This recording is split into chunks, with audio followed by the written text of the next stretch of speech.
Sobat mahasiswa semuanya, bertemu lagi dengan saya Susanti. Nah, pada video kali ini kita akan membahas tentang strategi pembelajaran SSI oleh 3C. Nah, teman-teman pada penasaran nggak sih apa yang dimaksud dengan strategi pembelajaran SSI? Socio-scientific issue, orientation, exploration, explanation, ethical discussion, and consolidation. Next, tonton video ini sampai selesai ya.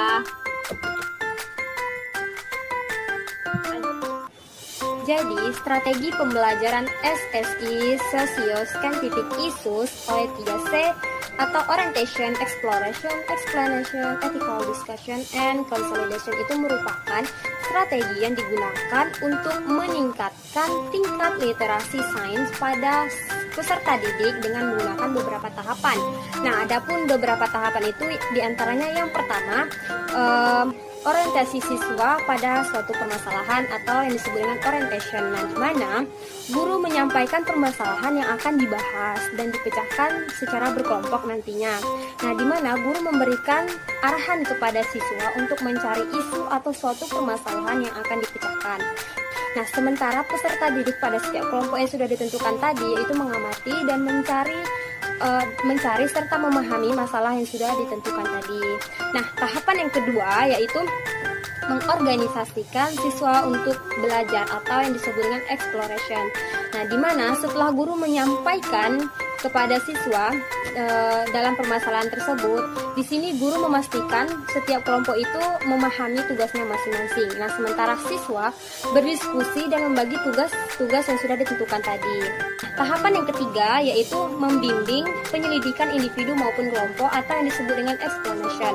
Nah, di mana pada penyelidikan ini guru membantu keterlibatan pada peserta didik di setiap kelompok saat berdiskusi.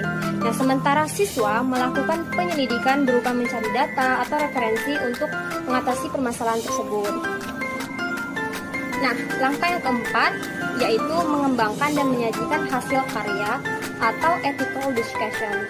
Nah, pada mengembangkan atau menyajikan hasil karya, guru itu memantau diskusi atau membimbing siswa dalam pembuatan karyanya. Nah, sementara siswa yaitu melakukan diskusi dan menghasilkan baik itu catatan atau lain sebagainya. Nah, tahapan yang terakhir itu yang kelima, yaitu menganalisis dan mengevaluasi proses pemecahan masalah atau yang disebut dengan consolidation. Nah, di mana pada menganalisis dan mengevaluasi proses pemecahan masalah, guru membimbing pemecahan masalah tersebut di saat presentasi dan memberi dorongan setelah siswa itu melakukan presentasi. Assalamualaikum warahmatullahi wabarakatuh. Waalaikumsalam warahmatullahi wabarakatuh. Gimana kabarnya hari ini? Sehat semua? Alhamdulillah sehat. Kakak masih muda ya, jangan panggil ibu. Nanti kelihatan udah nikah.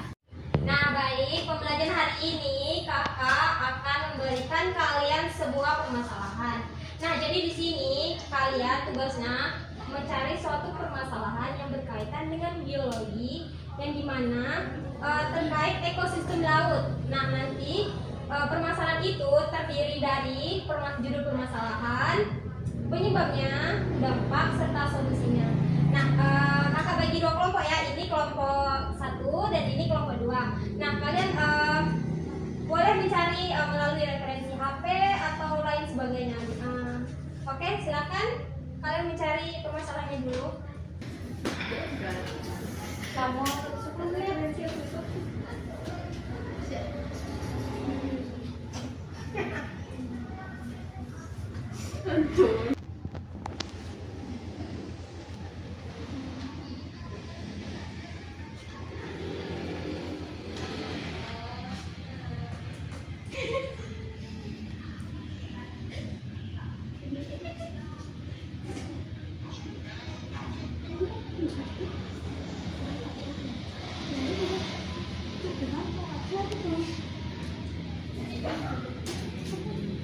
bagaimana? Aman ya, setidaknya. Pokoknya panggil aja lah. Ini yang berkali. Siapa ya? Ayo. Woi, sudah.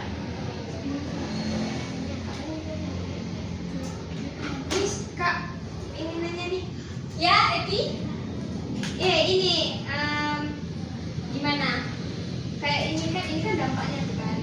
Berarti dampaknya gini, kayak gini tuh benar nggak? Masuk nggak di Masuk nggak sama oh, boleh. Tapi ini lebih bagusnya tuh ditambahkan itu biar nyambung nanti jawabannya. Berarti. Tapi perusahaannya bagus kok menurut kakak. Lebih nyambung ke biologi gitu. tapi ini berkaitan kan? Iya. Mantap. Bagus. Terima kasih ya. Ya. Yang lain tanya lagi? Sudah paham? Gimana adik-adik? Ada yang ingin bertanya lagi mengenai tugas ini? Ada? Nggak ada? Kak Misa ya berarti? Oh ya, Kak Misa mau tanya apa? Untuk solusinya ini untuk warga masyarakat atau ekosistem lautnya sendiri, Kak? Bagaimana maksudnya? Kan untuk solusinya kan solusi terhadap kita atau untuk solusi laut, maksudnya untuk kebersihan laut atau apa gitu. Nah, jadi itu tergantung permasalahan yang kalian ambil. Nah, kalau kalian itu kan tentang laut, nah berarti itu otomatis kalian harus cari solusinya itu yang berkenaan dengan laut juga. Nah, mungkin bisa melalui pemerintah atau bagaimana, cantumkan aja di solusi dalam ini. Karena kan itu banyak sekali solusi-solusi yang penting untuk mengatasi permasalahan ini. Bagaimana Kak Bisa? Paham? Oh, paham. Baik, teman-teman yang lain, adik-adik yang lain, gimana? Gak ada pertanyaan? Nanti kalau kalian merasa kebingungan, tanya aja ya. Baik, gimana adik-adik udah siap semua tugasnya? Sudah. Nah, kalau sudah, kepada kelompok 1, boleh presentasikan ke depan. Ya. Assalamualaikum warahmatullahi wabarakatuh. Waalaikumsalam warahmatullahi wabarakatuh. Selamat siang, salam sejahtera untuk kita semuanya. Sebelum mempresentasikan hasil judul permasalahan kami, izinkan saya memperkenalkan diri. Perkenalkan, nama saya Kamisa dan rekan saya, Hesti Septiati. Baiklah, di sini kami mengambil judul yaitu dampak tumpahan minyak terhadap ekosistem laut. Di sini penyebabnya yaitu tumpahan minyak terjadi akibat kebocoran pipa, kecelakaan kapal, dan ledakan sumur minyak yang lepas dari pantai. Selanjutnya materi akan disampaikan oleh Hesti. Silakan.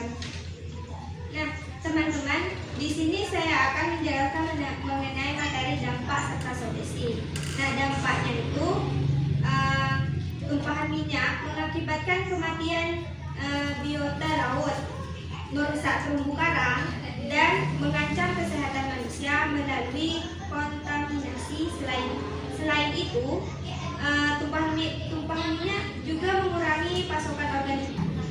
Nah, selain itu, tumpahan minyak juga bisa mengurangi pasokan oksigen dan mengganggu siklus kehidupan laut. Di sini selanjutnya itu solusinya yaitu dengan penggunaan solusinya yaitu dengan penggunaan dispenser seperti N-Spill 500 untuk membersihkan ulang. Nah, solusinya yaitu dengan penggunaan dispenser seperti N-Spill 500 untuk membersihkan minyak serta peningkatan regulasi dan respon cepat dari pemerintah dalam mengatasi insiden tersebut. Baik, sekian saja presentasi dari kelompok kami. Oke, kepada teman-teman yang ingin memberikan tanggapan atau pertanyaan kami persilakan. Oke, silakan Diana. Saya ini bertanya tentang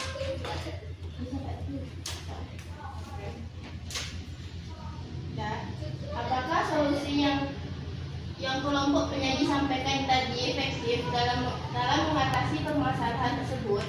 Dan apakah ada solusi lain yang dapat membantu mengatasi permasalahan tersebut?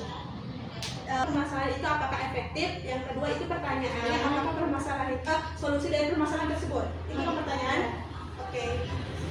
Baik, saya akan menjawab pertanyaan dari Diana.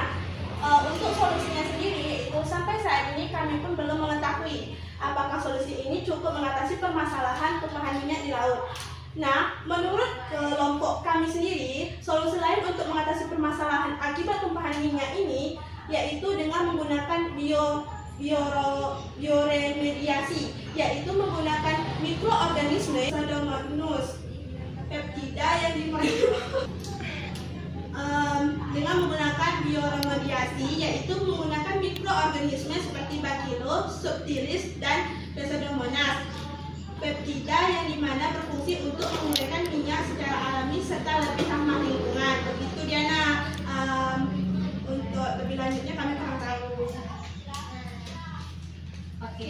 Apakah yang puas dengan jawaban kami atau ada tanggapan lain? Terima kasih kepada Diana sudah memberikan persoalan.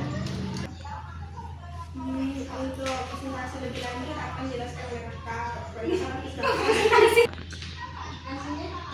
Baik, sekian presentasi dari kelompok kami. Jika ada salah kata dan salah penyampaian mohon dimaafkan dan kami kembalikan kepada Oke, tepuk tangan dulu untuk kelompok 1 ya. Oke, silakan kelompok 1 dulu. Terima kasih ya. Nah, jadi pertanyaannya sangat menarik ya, yaitu terkait apa tadi? Siapa yang bertanya tadi? Saya. Nah, pertanyaan apa tadi? Apakah solusi yang kelompok penyaji tadi sampaikan itu efektif dalam mengatasi permasalahan tersebut? Dan apakah ada solusi yang lain yang dapat membantu mengatasi permasalahan tersebut? Nah, jadi memang benar ya. Salah satu solusi alternatif yang Mbak ketahui itu penggunaan bioremediasi. Nah, jadi memang benar adanya bahwa bioremediasi itu memang bagus untuk mengurangi minyak. Nah, karena apa? Karena menggunakan bakteri, di mana bakteri itu nantinya akan menyedot partikel-partikel cairan itu sehingga dia akan berkurang nantinya di laut. Nah, jadi memang benar yang disampaikan kelompok penyaji tadi bahwa itu solusi yang alternatif menurut kakak sendiri ya. Nah, untuk presentasi selanjutnya dari kelompok 2, silakan kelompok 2.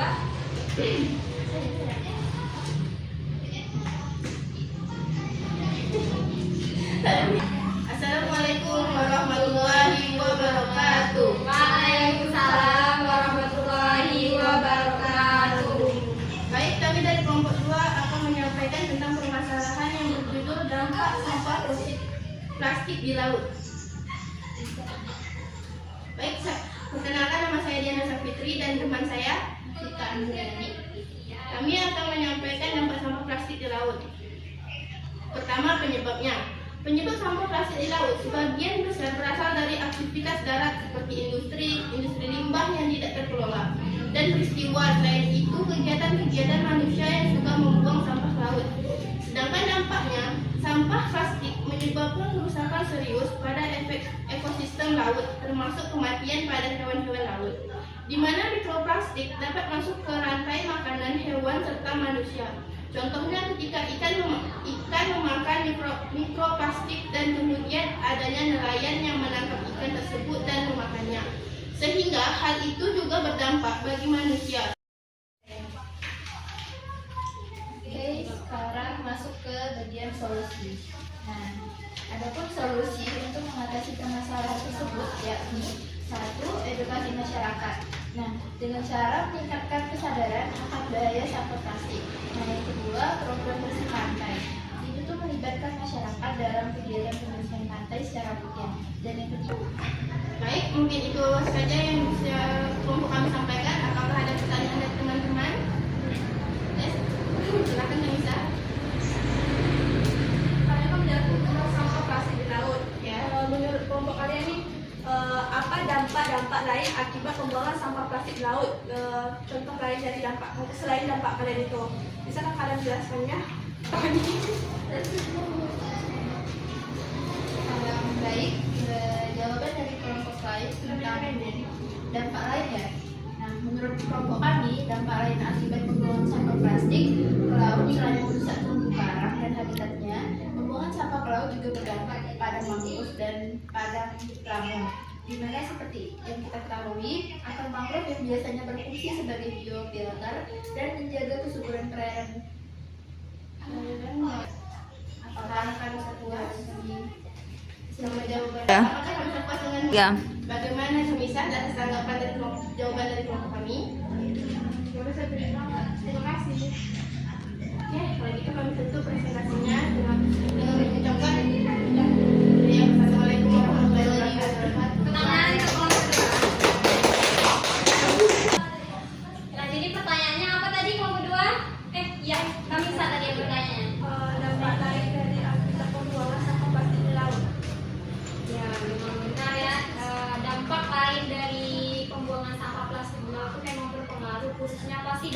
peninggalan di laut dan manusia. Karena apa? Ketika kita membuang sampah di laut itu, maka laut itu akan tercemar dan berujung ikan itu akan memakan sampah-sampah tersebut. Dan Nopi? Oke, apa tuh? Nah, kalau untuk kesimpulan pada hari ini tuh, banyak sekali permasalahan pada ekosistem laut, diantaranya tumpahan minyak dan pembuangan sampah ke laut. Nah, di mana terdapat dampak-dampak dan solusi tersebut untuk mengatasi permasalahan tersebut. Nah, diantaranya tadi, akibat tumpahan minyak ke laut digunakan